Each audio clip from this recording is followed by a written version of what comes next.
Well, thanks for doing this. This is wonderful to get to spend some time with you, and been looking forward to it. Pleased that you're here. Let's kind of start at the beginning. Okay. You're a native of a small town in New York. Yes. How did that working in the family grocery store? How did that sort of set you on your course? Well, as you mentioned, Jack, I did grow up in a small community. The town is Hudson, New York. It's about 120 miles north of New York City, near the Massachusetts border, and a very old city. I think the first city incorporated after the signing of the Declaration of Independence, but of course everything in the Northeast is pretty old in American history sense. And it's a small community, and in a hamlet outside of that town, my dad and mom had a general store, and my dad also had a bakery route where he delivered bakery products and bread to farmers in the 30s and 40s and early 50s. That still was a practice. A lot of farmers didn't create their own sweets; they bought them, and it was true of bakery products. And we had this small country store where my mom was in attendance when my dad wasn't there, and so it was a great experience. I went to work early, but I got to meet people. I was behind the counter when I was still in my single digits as a kid, and it's growing up in a small town is a unique experience, I think, for somebody who is going to later in life interact with the public, because you keep meeting the same folks over and over, and you get to be a student of people, I think, in a way sometimes that you might not get if you had grown up in a big city where even if there's a neighborhood that you're located in, folks seem to go by it at maybe a faster pace and have less involvement than you do in a small town. So I think it formed a lot of my views about people and reacting with people, and hopefully it helped me later in life. I read that you were on the debate team in high school, and yes, you're one of those folks who early in life thought about a career in the law. I did. I was influenced in part, as I think back, by two people: a high school a teacher who was a great inspiration to me, and that's not uncommon, I think, for many folks. And I recall reading in what was then the Weekly Reader. It was a paper that came to grade schools, and it spoke about the high percentage of lawyers who were in the national and state legislatures. And at that time, it might have been 50% or more. And I said, my gosh, what a way to impact public policy. And encouraged by my high school professor, I started thinking about the law early. I had no contact through family, but my dad did have a friend who was a lawyer and much admired by the family, and that may have also been an inspiration to me. Did you want to shoot this in 16:9, or did you want this in 4:3? What did you have? I have a 4:3. That's fine. Okay. We're okay. It'll be a center cut. It'll be a center cut touch. Okay. By the time it's all done, so we're fine. Okay. We're fine. You were your first generation college. I am. My parents were born in this country. My grandparents were not, but I was the first of my family to go to college, and that was a goal of my parents. So I didn't need to reflect upon it whether I would go. That was a mandate, and so the family it was important to them. I had a sister who's unfortunately not with me, a younger sister who died a few years ago, and my folks just drilled that that's what's going to happen, and much of our view of what we could spend in life on material matters was impacted by the amount of money that had to be saved every summer and through the year for college, and So yeah, no, it was a goal. It was important to my parents. My parents, as I said, did not graduate from high school, either of them, but they were pleased to see both of their children get 3 degrees each. So I think we had enough for the whole family. So. you came to Chicago. And I came to Chicago in late '59 and worked as a manufacturer's representative at the Merchandise Mart. And I had gone to a college in upstate New York originally, Union College, and graduated in '58. Spent a year at Albany Law School, but wanted to move west, and I did, and worked for about a year and a half, and then re-entered the law.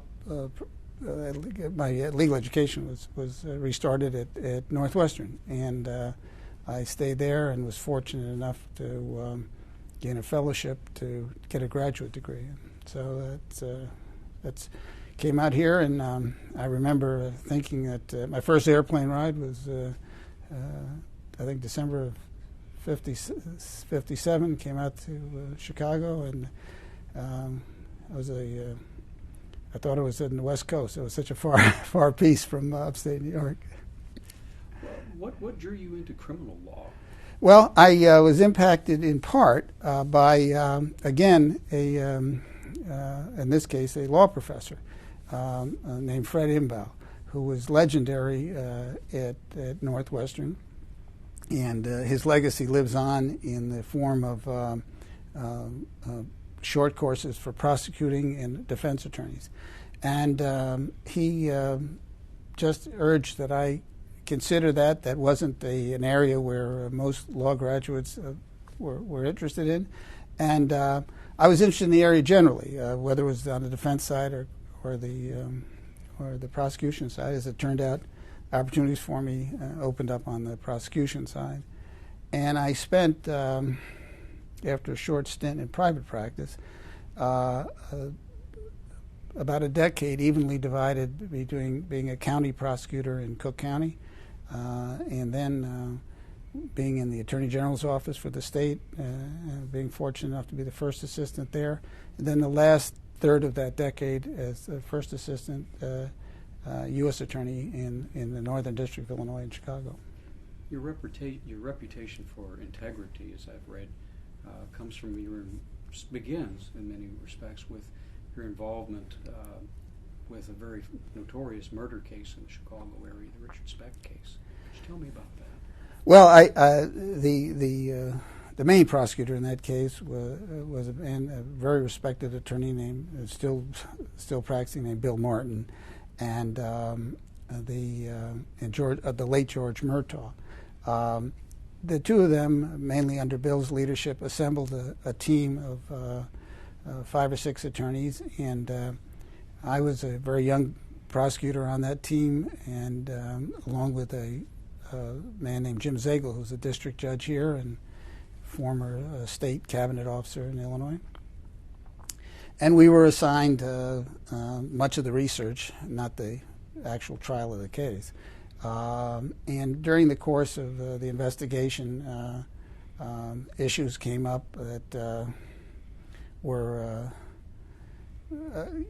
it required that you make sure that there was absolutely nothing wrong with the assembling of the evidence, and a situation arose where I was concerned about the appropriateness of the process and brought that to the attention of Bill Martin, and he feels that was critical in the assembling of the evidence, and I don't know. Well, I'd like to think maybe the roots of whatever integrity I possess were earlier, but some people feel that was a critical point, at least that could be pointed to. Well, if somebody sees blood-spattered shirt, they think that it's going to, cinch the, right. Or a street cop is going to cinch the case for them. Well, that could be, and it did involve the forensics, and I had some concerns about the how that was collected, and as a result of what I found, we eliminated that, and it did not become a problem in the case. Your association with Jim Thompson, sure. who was teaching at Northwestern about that time. Yes, I met Jim Thompson in. I was doing graduate work at Northwestern in this program, actually directed by this Professor Imbaugh, and Jim was he hadn't yet I think, become an assistant professor yet at the law school. He was still an assistant state's attorney, but he was heading up a project, and Professor Imbaugh introduced us to one another. And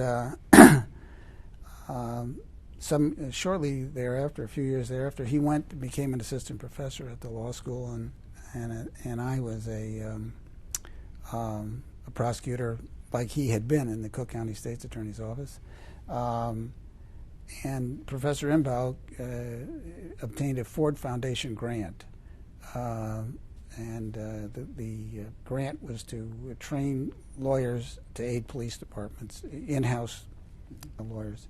And Jim and Professor Imbaugh asked me to come over, and I took a leave of absence from the Cook County State's Attorney's Office, and spent a year and a half and was a lecturer at the law school along with running this program.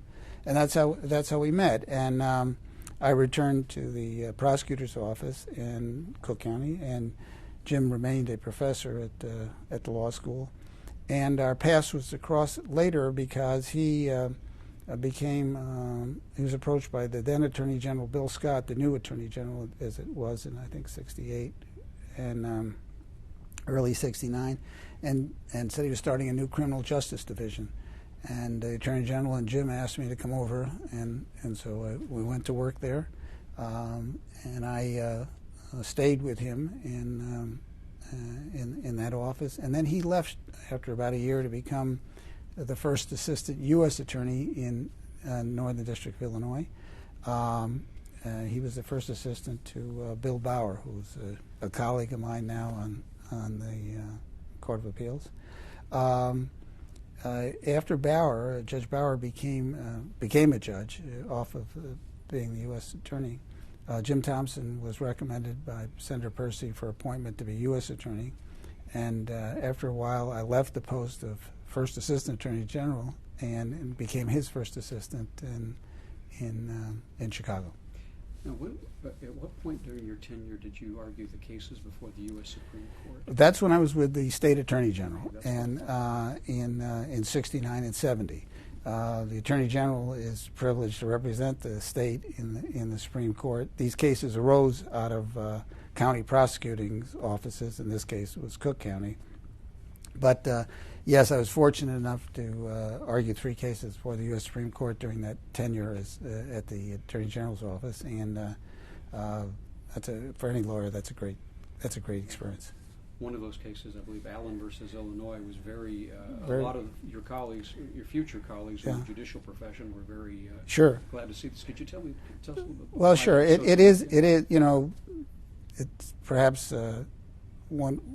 For someone who's argued a case, he shouldn't call it landmark, but some people consider it a landmark case. The case arose out of a bank robbery in Illinois and in Cook County, a state court prosecution, and I believe it may have been a robbery now. I'm trying to think of bank robbery. It was just it was a robbery. The case involved an unruly defendant. And the defendant, I was not involved in the prosecution of the case. This came to us afterward at the conviction. And he had been excluded from the courtroom. And he subsequently sought relief in the federal courts, saying that by being removed, he had been denied the right of confrontation. And so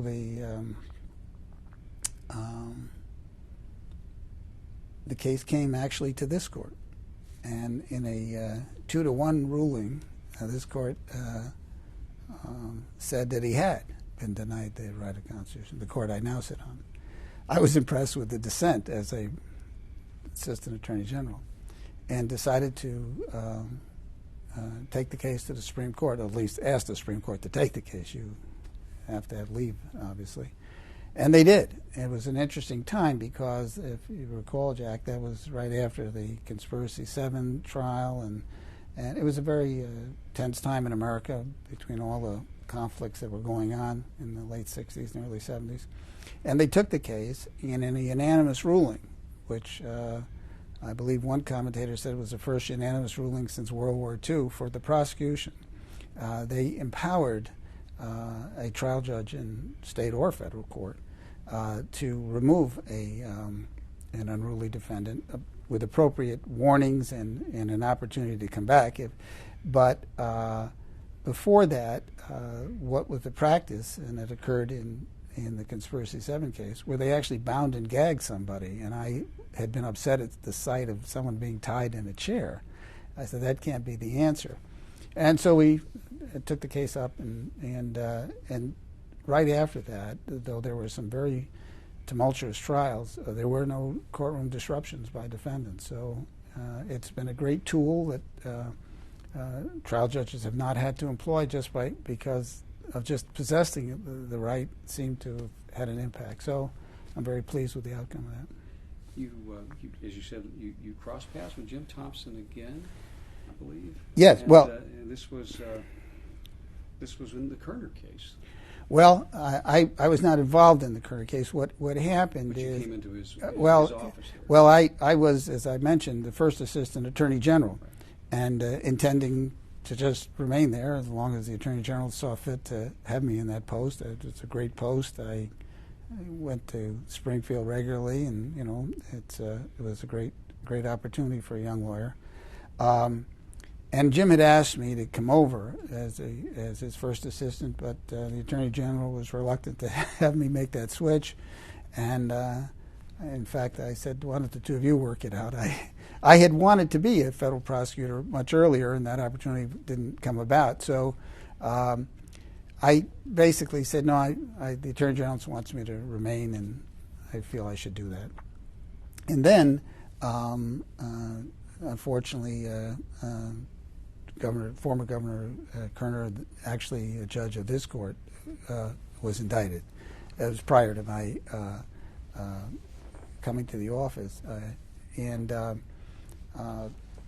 received a call from Jim, and he informed me that, I read the indictment, that there would come a time where both he and the person who was the acting first assistant, Sam Skinner, who went on to a very illustrious career of his own, would have to, in effect, commit themselves totally to this case.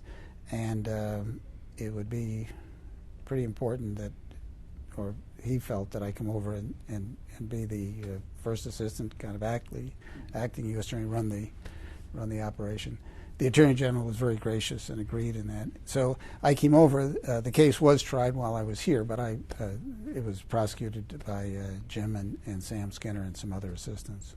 Coming over at that time, though, to that office, how did that set the stage for your eventual appointment to federal? Well, I didn't have that in mind. I just was glad to have an opportunity to serve in another prosecutorial role. I had really felt good about the opportunities at the county and state level.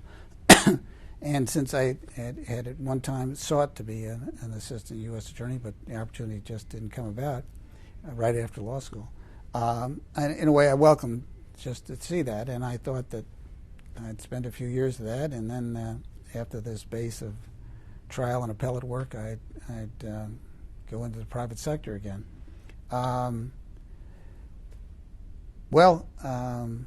A vacancy occurred on the district court, and Senator Percy, who was really, I felt, in many ways, put politics aside and the issue of judicial selection. And I think, whether one was a supporter or not of him, I think he's been recognized through the years as having set that standard. Asked what I consider submitting my name. I did. I was pretty young, 37. I think the average entry age was 59, Jack, at that time. So there was some question. He said, now, after interviewing me, he said, "I'm going to put your name forward, but you have to get this rating from the ABA, and if it's not at the highest, then..." And the ABA at that time had a standard, I think, of 12 years you had to practice. I only had 11. So they were good enough to waive it, but with no guarantee of how the rating would come out. But fortunately, it came out well. And so he advanced my name, and President Ford was good enough to accept the recommendation, and was nominated in November of '74, and in December was appointed. The following month, I took the oath of office. You were the youngest judge? Youngest in the country, not the youngest ever. President Roosevelt had appointed a very young judge whose name you'll be familiar with, Al Murrah. That's of the famous Murrah building, which was tragically destroyed in the bombing. And so not the youngest, just the youngest at the time. But I felt it was a real challenge, and understandably the bar, I'm sure, though they had been very supportive, those that were interviewed. So I went on the bench in January of '75, said goodbye to my friends in the U.S. Attorney's Office in the sense that I couldn't work with them anymore. And for not quite 8.5 years, served on that trial bench in Chicago. And in the spring of '83, was fortunate enough to be appointed by President Reagan. Coming to a federal judgeship at that early age, what sort of pressure or focus did that put upon you Sure. as you focused your energies to being the best you could be?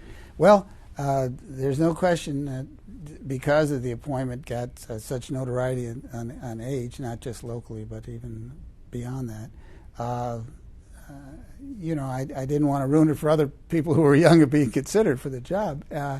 In many ways, I've often thought perhaps the sweet spot for appointment ought to be 45 to 55, where you've gotten significant experience and hopefully developed enough maturity.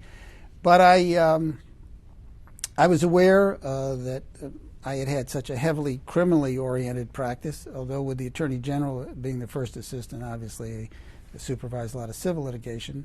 But I had personally been mainly involved in criminal work, both appellate and trial. So I knew that, and understandably, the civil bar would wonder whether I was sensitive to issues of cost, the amount of time for discovery, matters that attend civil litigation that are not the same with criminal. And so I really worked hard at that, and I guess I just did the best I could, and the bar seemed to be supportive when years later I was considered for elevation. So I hope it worked out.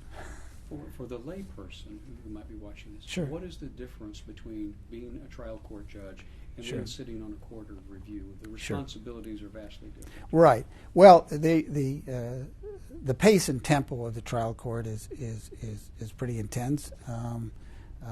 You sit alone. I mean, you're aided by counsel on both sides, but there's you are the face to the public, the initial judicial face to the public, and in many ways, the literal face, because appellate judges have more of a faceless image, I think, to the public than the trial judge. And in the smaller the community, you're in even the higher profile of the trial judge.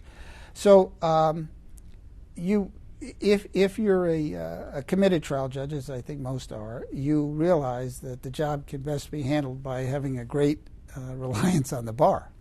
And if you're a young judge, then for sure you've got to have great reliance on the bar. And I think that so lawyers have a great impact on the trial of the case. When it gets to the appellate level, the case is tried, the record has been created. The role of an appellate lawyer, which is different, but is also important, is to either underscore that there is no perfect trial. Let me say that, Jack. That there's minimal error or there's substantial error. So it's I guess I would say to the average citizen, the appellate responsibility is to be a filter that makes you comfortable that the vast bulk of justice that's dispensed at the trial level has been done well. And in this country, since the majority of cases are affirmed on appeal, it's there to give you assurance that the process it does get at least a scrubbing by a panel of at least 3 or more judges. And So it's a little more reflective setting. I would say if you enjoy the scholarship of the law, you have more time to reflect on as an appellate judge than a trial judge. The trial judge is under great pressure to instantly make a decision. Appellate judges have much more time. Trial judges are fond of reminding appellate judges that they have this luxury, and there's a saying that appellate judges come down after the battle and shoot the wounded. And maybe you've heard that expression by trial judges of appellate judges. But I've enjoyed both the opportunities. They're different roles, and in the main, we give great deference to the trial judge because of the enormous pressure, and therefore the systems, both state and federal, invest great discretion in a trial judge. Much of what a trial judge does is not or cannot be reviewed in the sense that we give so much discretion. It's appellate judge's responsibility, other than the evolution of the law, that is to look sometimes beyond the individual case, is as I say, to give, I think, the public confidence that things did not go awry for whatever reason at the trial level. As a judge rises in responsibilities, in your case to Chief Judge of the Seventh Circuit, there's a lot of administrative chores that come along with this. Right. And if you would, you're talking about parts of 3 different states here. Right. Well, all three states, Indiana, Wisconsin, Illinois. So you're administering a court system that encompasses over 20 million people, and it is a challenge. However, on the federal side, I'm not as familiar, obviously, with the state side in this regard. On the federal side, we're blessed with very good administrative help. We've got people who have long tenure in the federal system. We're, of course, smaller than the state court system. The bulk of justice in this country is administered by the 40,000 plus state court judges. It's much fewer than 1,000 active judges administering the federal side. But it is a challenge. But within our 3 states, there are 7 federal districts, and each of them has a chief judge of the district. And so much of the administration of the individual districts are handled by the individual chief judges, and so it varies. Administrative responsibilities in federal circuits can range from maybe 20% of your time to the largest circuit in the country is the Ninth Circuit, headquartered in California, where maybe the chief judge needs 50% of his or her time to administer it.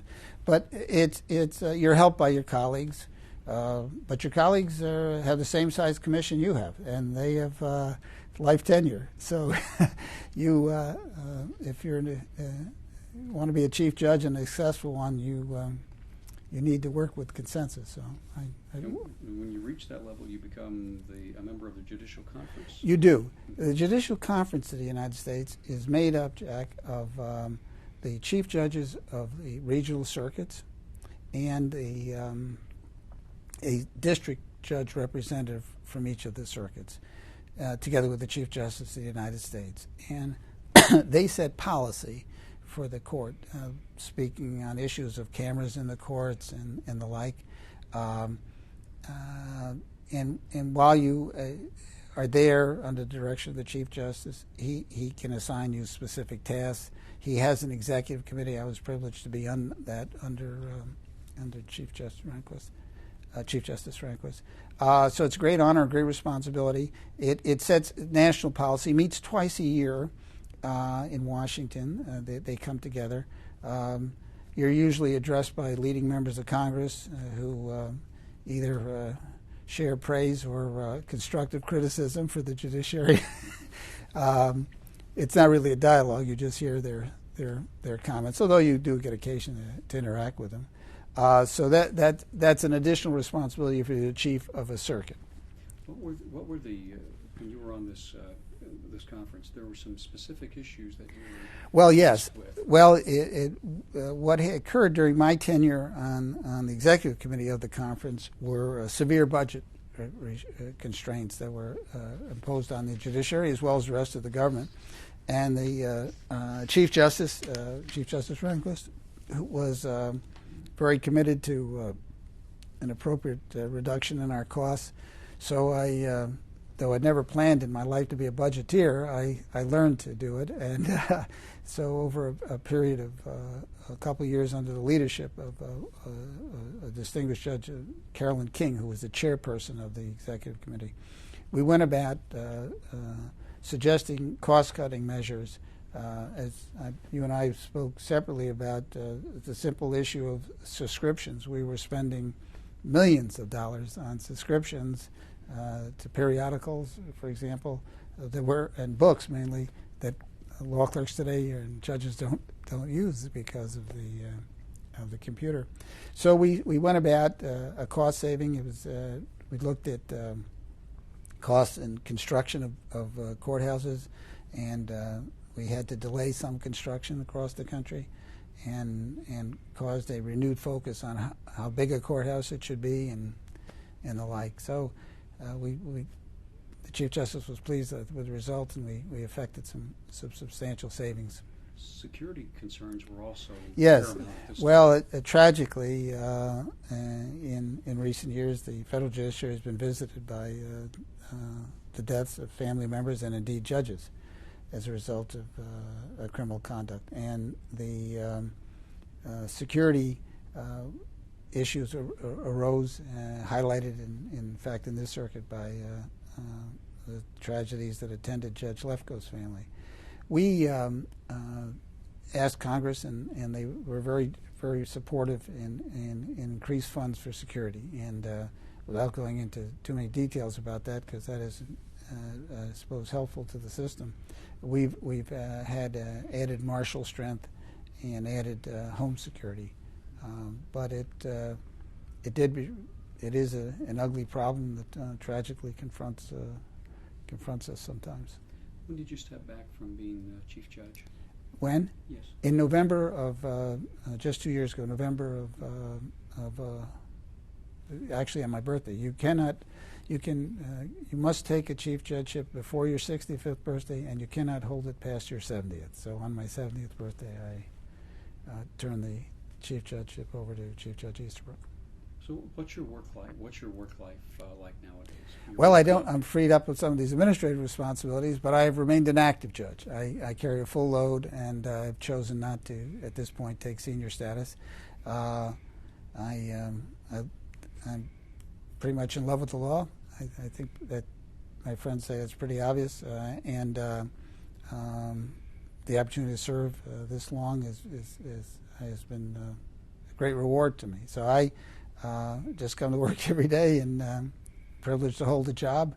I know it's a life tenured job, but I view it as just a leasehold, Jack, and I want to pass it on to the next person in as good a fashion as the seat, as they call it, as the way I received it. And then I respect the man who held it before me, and whether the man or woman, whoever that is that takes it after me, they have their own seat, so to speak, but I just want to leave behind a body of work that people feel was the result of a committed and independent magistrate. I think you touched upon this a little earlier. A lot of the law students that you went to school with, for example, went into private practice. Yes. And that was obviously an option for you. Sure. You did do some of that. Much more lucrative in the long run. Well, Why chose public service? Well, I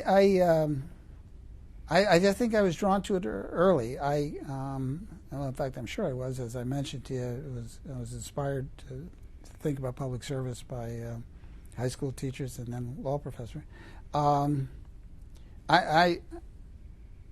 I'm very indebted to this country. I really feel that way. I feel that if my forefathers had not seen fit to come here, and I was to be raised in Europe, I don't know at what age I could have made it to. I was born in 1936, so I'm not sure that life would have been very fruitful for me if my family had not come to America.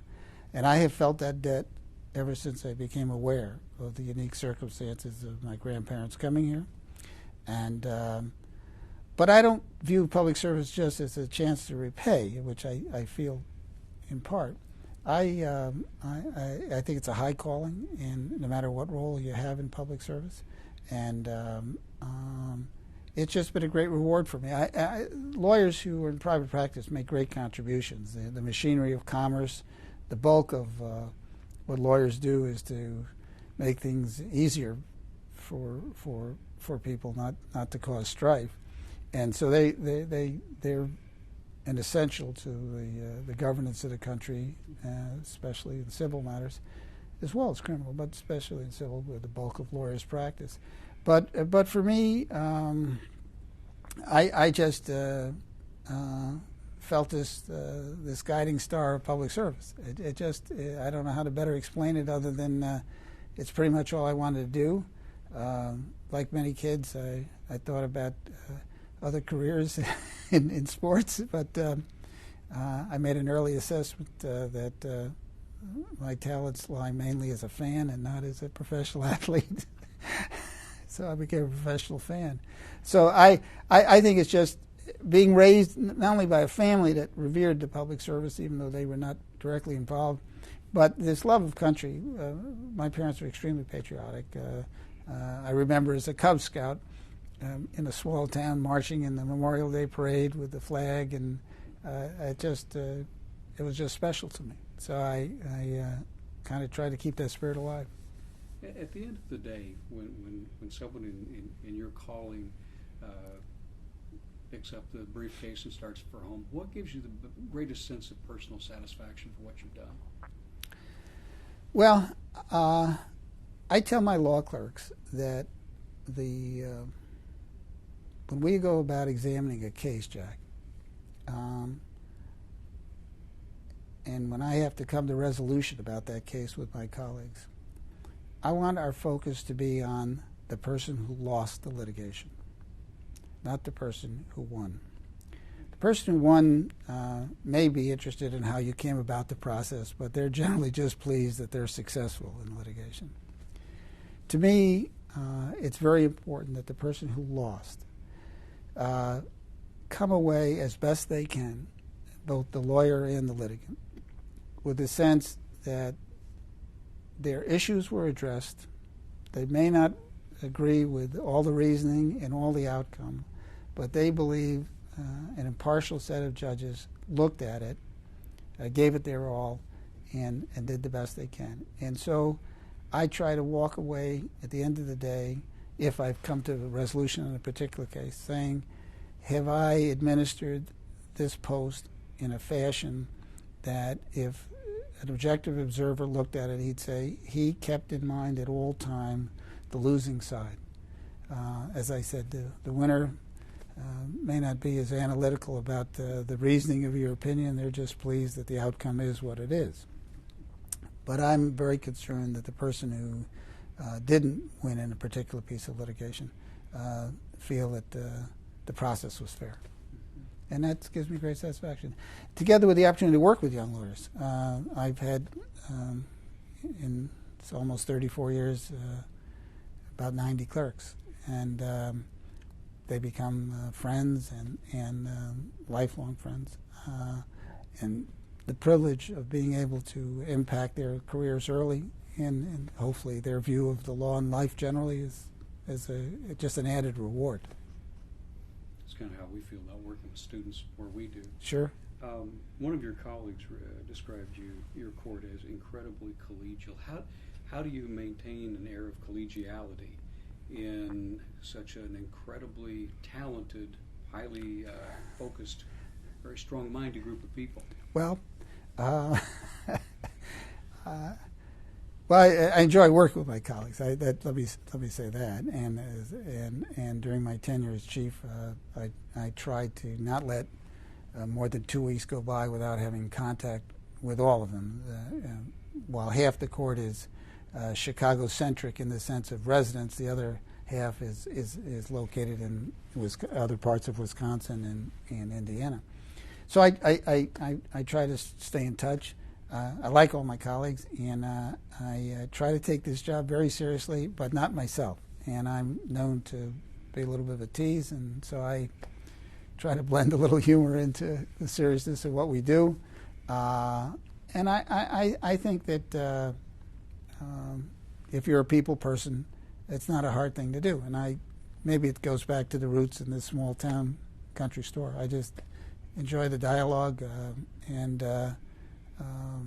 it's been a great journey. So I don't mind sharing that story with, not that particular story, but many stories of my upbringing with my colleagues. I enjoy hearing from them. And if you really want to blend your experience with others, that goes a long way toward impacting collegiality. And I try to be a student not only of the law, but of my colleagues.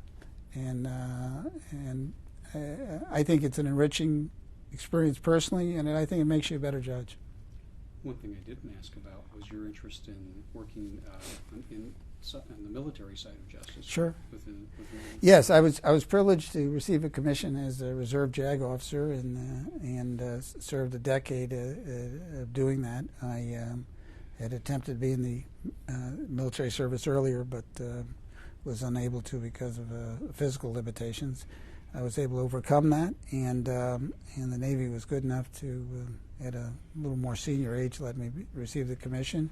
And so for a decade, I drilled as a reservist, mainly in Great Lakes in Illinois, but also in Washington and other sites, and had an opportunity to get involved with military justice. I had always wanted to do that.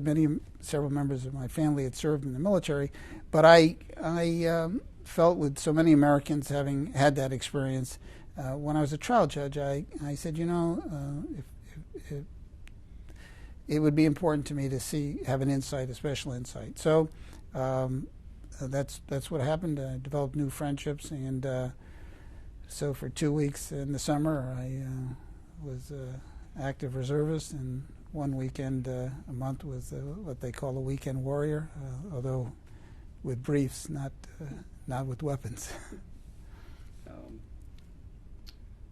I think we're pretty much to the end of our questioning. Sure. Anything that I might have left out that you? Well, no, I don't think so, Jackie. You're a good questioner. I've really enjoyed the opportunity to be here. I'm honored that you would think I'm worthy of an interview, and it's a privilege to hold this post, and I try never to forget that. And I have reminded some very close friends that if they ever had a sense that I didn't continue to have that awareness of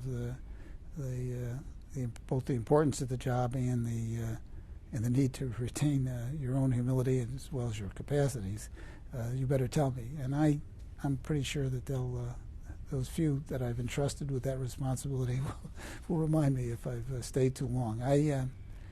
My dream is to, as I think you know, I'm a baseball fan. I'd like to follow the lead of Ted Williams, the great Boston slugger, and hit a home run my last time at bat. So if I can use that as a metaphor, try to leave on whenever that time comes with a sense that I was still at the top of my game, that would mean a lot to me. That's an excellent point to conclude with. Thank you very much. Thanks, Jack. Wonderful talking to you. Thank you. I really appreciate it.